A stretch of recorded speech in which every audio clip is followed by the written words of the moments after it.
मैं आमंत्रित करता हूँ आपके बीच में, इनको आप ध्यान से सुने और इनके विचारों से अपने विचारों का ताल्लुक जोड़े, संबंध जोड़े और ये बाबा साहब के बारे में, देश दुनिया के बारे में एक बहुत अच्छे वक्ता के रूप में मैं आमंत्रित करता हूँ भाई उदय शर्मा जी को, जो आए और आप अपनी अमृत वर्षा करें। भाई उदय सिंह जी।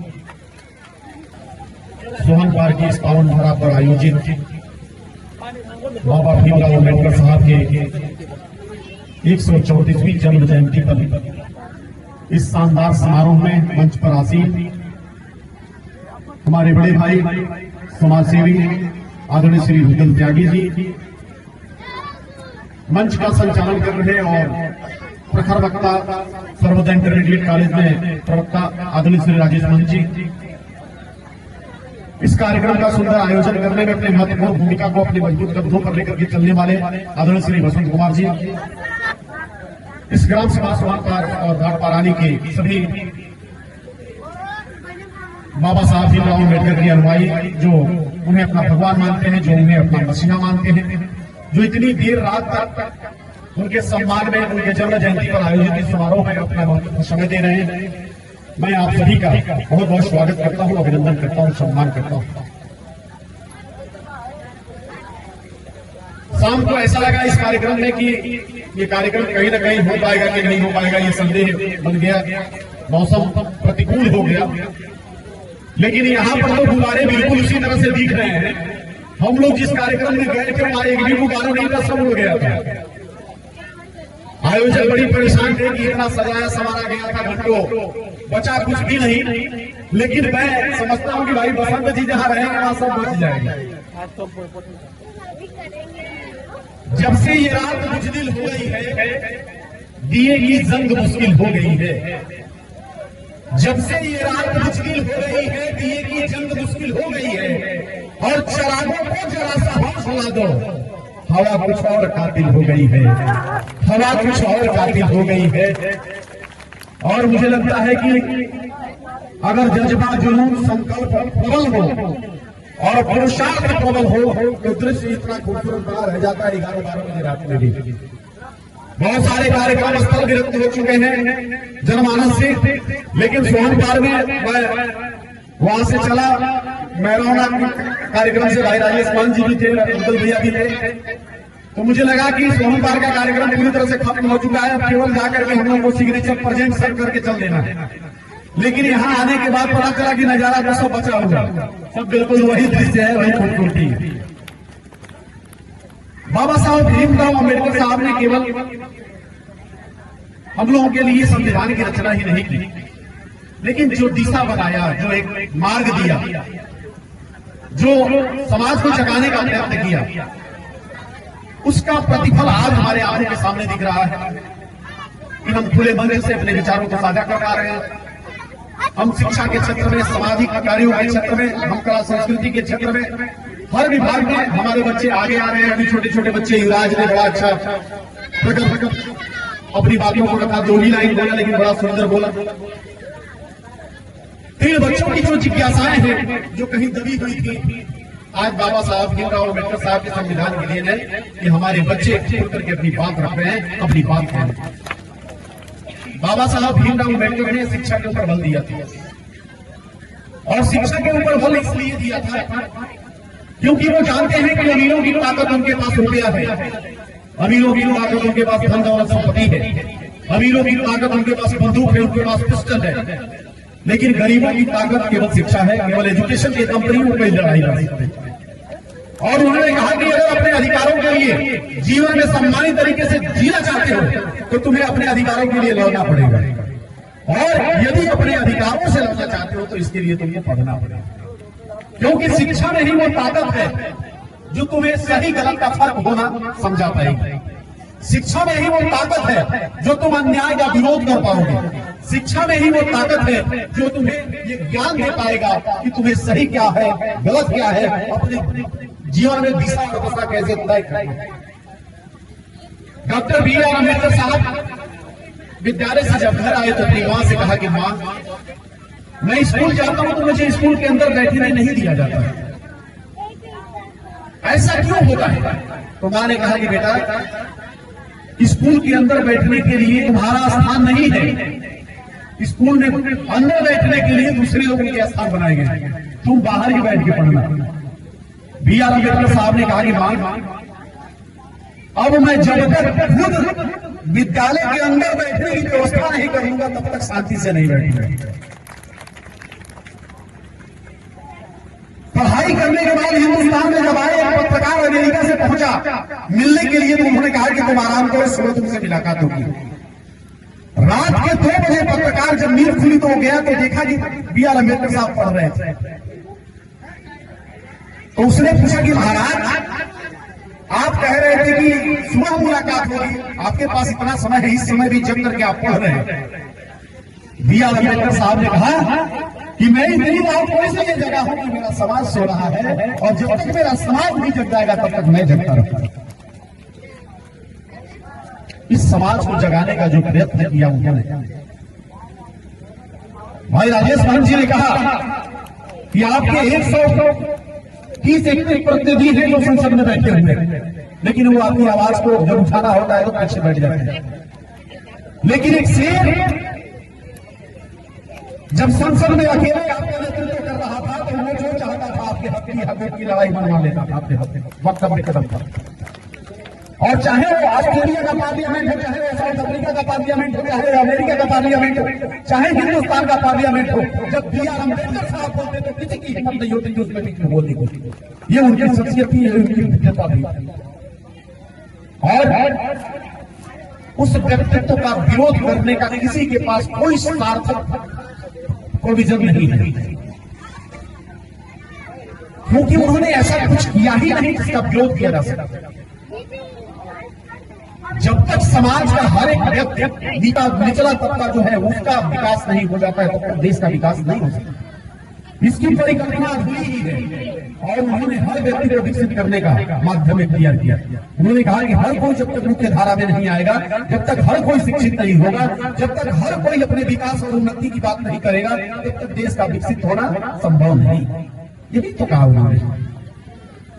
और दलितों, शोषितों, वंचितों, पिछड़ों और अल्पसंख्यकों के लिए जो आरक्षण की व्यवस्था होने की, केवल इसी का विरोध है पूरे समाज में, इसी का विरोध होता है। लेकिन उस आरक्षण के बाद भी अगर हमारे बच्चे शिक्षित नहीं हो पाते हैं, अगर उस आरक्षण के बाद भी हमारे नौजवान नौकरियों में नहीं जा पाते हैं, यदि उस आरक्षण के बाद भी भर्तियों में आपकी सीटें वंचित रह जाती है कि कोई पात्र लड़का ही SC/ST का नहीं मिलता है, तो ये दुर्भाग्यपूर्ण है। हम लोगों ने देखा है कि जो आरक्षित सीटें हैं उस पर बच्चे ही नहीं है, वो सीटें खाली जा रही हैं। तो जो हमारे अभिभावक यहाँ मौजूद है उनसे मैं निवेदन करना चाहता हूँ, मुझे कोई बात नहीं करनी है, कोई भाषण नहीं देना है, मैं शिक्षक हूँ, मैं सीधी सीधी आपसे 1-2 शब्द बातें करनी चाहता हूँ। आप अपने बच्चों को अगर नहीं पढ़ाएंगे और आप चाहेंगे कि आपका भविष्य सुरक्षित हो जाएगा, आपका भविष्य खूबसूरत हो जाएगा, तो ये संभव है, ये असंभव है। शिक्षा ही एक माध्यम है जो आपको गरीबी से बाहर निकाल सकता है, जो समाज से लड़ने की ताकत दे सकता है, जो आपको आगे ले जाकर इस सर्व समाज में बैठा सकता है।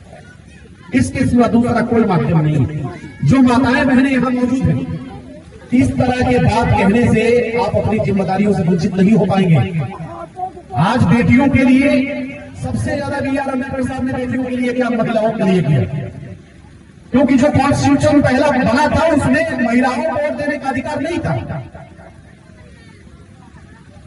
अगर पढ़ने का अधिकार नहीं था, अगर उन्होंने ये अधिकार आपको नहीं दिलाया होता तो आज हमारी बेटियां, हमारी बहनें, हमारी माताएं चौथा बर्तन ही केवल करती है, वो समाज में आगे आकर के कुर्सियों पर नहीं बैठ पाते। ये आपको अधिकार इन कुर्सियों पर बैठने का, मुखर होकर अपनी बातों को रखने का, समाज में नेतृत्व करने का और शिक्षा के ऊपरी स्तर पर जाकर बैठने का सौभाग्य महिलाओं को किसी ने दिया तो B.R. अम्बेडकर साहब ने दिया था। आपको प्रत्येक दिन उनके चरणों में 2 फूल चढ़ाना चाहिए, और ये केवल दलित समाज की माताओं बहनों के लिए उन्होंने नहीं किया, सर्व समाज की माताओं बहनों के लिए किया, सारी महिलाओं के लिए किया। हम देखते हैं कि जो बाइबिल है उसे ईसाई पढ़ते हैं, ईसाई कुरान है उसे मुसलमान पढ़ते हैं, गीता और रामायण है उसे हिंदू पढ़ते हैं, जो गुरु ग्रंथ साहिब है उसे सिख पढ़ते हैं। लेकिन B.R. अम्बेडकर साहब ने जिस संविधान की रचना किया वो सारा समाज पढ़ता है, उससे लाभान्वित होता है साहब, सारा समाज लाभान्वित होता है, सबके अधिकारों की बात।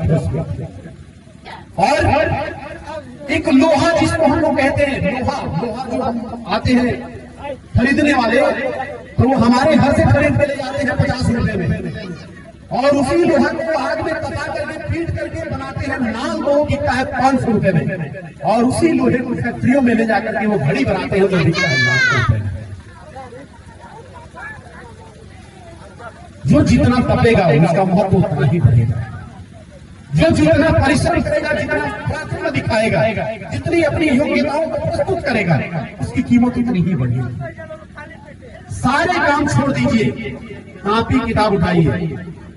और अभिभावक एक निवेदन जरूर करूंगा, मैंने बसंत भाई से भी कहा था कि अगर भगवान मानते हैं अपने B.R. अम्बेडकर साहब, तो कम से कम उनके कार्यक्रम के दिन कोई शराब पी करके नहीं बैठेगा।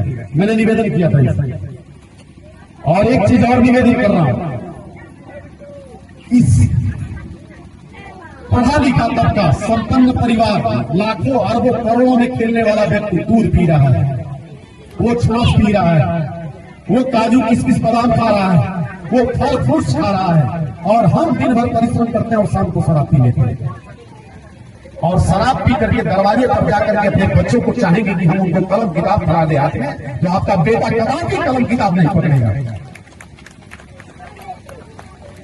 आप अपने बच्चों को प्रेरित करिए, अपने बच्चों को जगाइए, उनके सामने उदाहरण प्रस्तुत करिए। आप स्वयं गलत चीजों को छोड़िए, तब आपका बेटा अच्छा करने के लिए आगे बढ़ेगा। मैं इसके लिए निवेदन करता हूं मंच से। और शिक्षा का महत्व क्या है? शिक्षा का काम पूरा देश कर रहा है, पूरा हिंदुस्तान कर रहा है। और मैं हमेशा कहता हूं, बड़े मंत्र से कहता हूं कि जब हमारा देश आजाद हुआ उसी के साथ टर्की आजाद हुआ, और टर्की के संसद भवन में जब कार्यक्रम रखा गया 5 साल पूरा होने पर, भारत के प्रधानमंत्री पंडित जवाहरलाल नेहरू को बुलाया गया और उनको बुला करके बैठाया गया सत्सम्मान।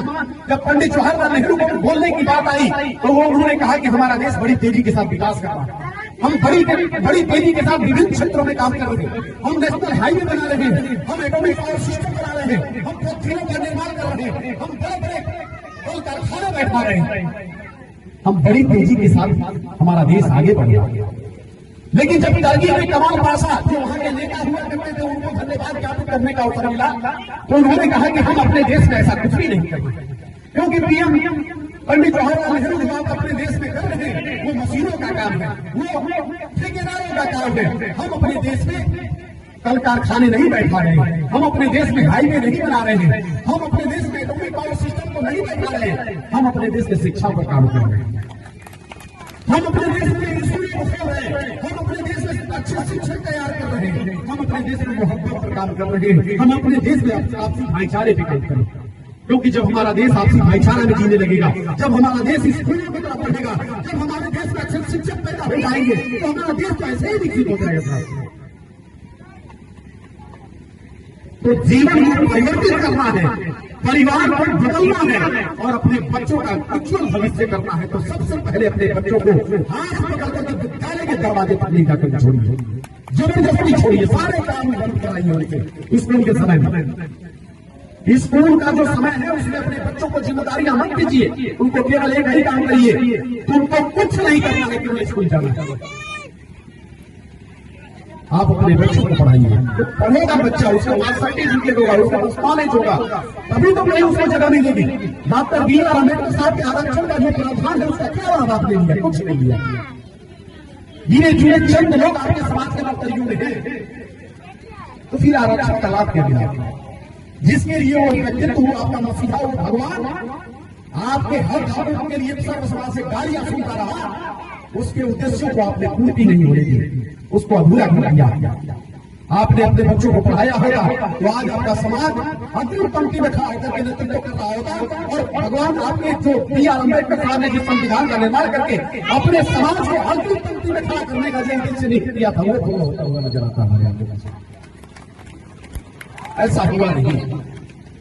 मैं ज्यादा कुछ नहीं कहूंगा, बस इतना कह रहा हूं कि यदि जमीन सड़क पर रहती है तो उसका कीमत होगा, मकान सड़क पर होगा तो उसका कीमत होगा, दुकान सड़क पर होगा तो उसका कीमत होगा, लेकिन अगर इंसान सड़क पर हो जाए ना साहब उसका कीमत नहीं रह जाता। आप अपने आप को सड़क से उठा करके सही जगह पर या छोटी जगह पर आप जाइए जहां आपका स्थान निश्चित है। आप इसके लिए नहीं बने, आप जिसके लिए बने हैं।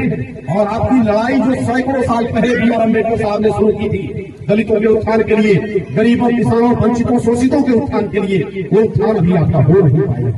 आपको अपने परिश्रम से करना है, क्योंकि आपकी एबिलिटी, आपकी कैपेबिलिटी, आपकी योग्यता ही आपको आगे ले जा सकती है। बाकी कोई ताकत, कोई सरकार आपको चावल दे करके, आपको गेहूं दे करके, आपको आवास दे करके आपका विकास नहीं कर सकती है। आपको अपना विकास करना होगा, पढ़ाई के दम पर विकास करना होगा, शिक्षा के दम पर विकास करना होगा। एक चाय बेचने वाला व्यक्ति अपनी योग्यता, अपने मेहनत और परिश्रम से प्रधानमंत्री बन जाता है।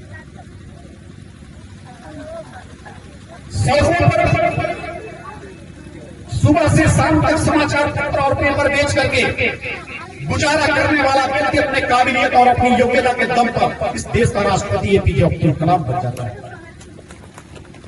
होटल में वेटर का काम करने वाला लियोन मेसी विश्व का महान फुटबॉलर बन जाता है। एक हम लोगों ने फिल्म देखा था 12th फेल, और उसमें मनोज कुमार शर्मा था। उसमें कहानी ये थी कि वो IAS की तैयारी करने के लिए गया, लेकिन जिस कोचिंग सेंटर में जा रहा था तैयारी करने के लिए उसको जगह नहीं मिला, पैसे के अभाव में कहीं चले जिस कारण से। लेकिन वही लड़का जब परिश्रम करके अपने दम पर IPS बन गया तो वो इंस्टीट्यूट जो उसको कोचिंग से बाहर कर दिया था वही उसको एक फोटो शूट के लिए 2 लाख रुपया आता। मतलब साफ है, जब आप सड़कों पर रहेंगे कोई आपकी इज्जत नहीं करेगा, लेकिन जब आप मुकाम हासिल कर लेंगे तो सारे लोग आपका सम्मान करेंगे। ये उस मूवी ने हम लोगों को बताया। हमको हमारी परिस्थितियां बहुत कम बर्बाद करती हैं, हमको बर्बाद करती है हमारी मानव स्थिति। हम अपने मानव स्थिति को सुधार करें और आगे बढ़े। बहुत सारी चीजें B.R. अम्बेडकर साहब के जीवन से जुड़ी हुई, उनका अगर हम जन्म दिवस मना रहे हैं तो उनकी बातों को भी आत्मसात करना हमारा दायित्व बन जाता है, उनके पद चिन्हों पर चलना भी हमारा दायित्व बन जाता है। बस ये कहते हुए कि युद्ध नहीं जिनके जीवन में वो भी बहुत अभागे होंगे, युद्ध नहीं जिनके जीवन में वो भी बहुत अभागे होंगे, या तो होगा या फिर उनसे भागे होंगे। और दीपक का कुछ अर्थ नहीं जब तक तुमसे नहीं लड़ेगा, दीपक का कुछ अर्थ नहीं जब तक तुमसे नहीं लड़ेगा, सूरज नहीं प्रभा दे सकता जब तक स्वयं नहीं धकेगा। बिना दहकती ज्वाला के क्या कुंदन कभी बना है सोना, बिना घिसे मेहंदी ने दोनों कब पाया है रंग सोलेना। अरे तब जीवन के पक्के राही को पल भर भी विश्राम नहीं है। और कौन भला स्वीकार करेगा जीवन एक संग्राम नहीं है, कौन भला स्वीकार करेगा जीवन एक संग्राम नहीं है। इस जीवन के संग्राम से आपको लड़ना पड़ेगा, 2-2 4 हाथ करना पड़ेगा, तब जाकर के आपको अपनी मंजिल मिलेगी। आप अपने मसीहा के पक्षियों पर चलें, आप उनके बताए हुए रास्तों को अपने जीवन में उतारें और शिक्षा के प्रति जो जागरूक करने का अभियान चलाया था अपने शोषित वंचित दलित भाइयों को, उस पर आप चल करके अपने मुकाम को हासिल करें। इन्हीं सारी शुभकामनाओं के साथ आप सभी को बहुत बहुत धन्यवाद।